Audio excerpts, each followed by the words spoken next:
حضور نے فرمایا 3 چیزیں ہیں نجات دلانے والی اور 3 چیزیں ہلاک کرنے والی۔ ہلاک کرنے والی چیزوں میں آپ نے شمار کرایا نفس کی خواہش جس کی پیروی کر لی جائے، نفس نے کہا یہ کرو تم نے کرنے لگ گئے، یہ نہیں دیکھا کہ حلال ہے یا حرام ہے۔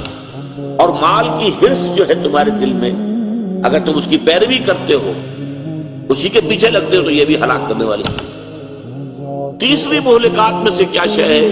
انسان کا اپنے آپ کو کچھ سمجھنا، اعجاب المرء بنفسہ، اور فرمایا وَهِيَ أَشَدُّهُنَّ، یہ جو ہے شدید ترین ہے، سخت ترین ہے۔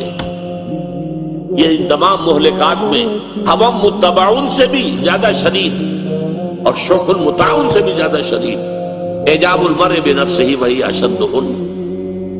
اس کا ایک مطلب تو یہ ہے کہ اننی من المسلمین، میں بھی مسلمانوں میں سے ہوں۔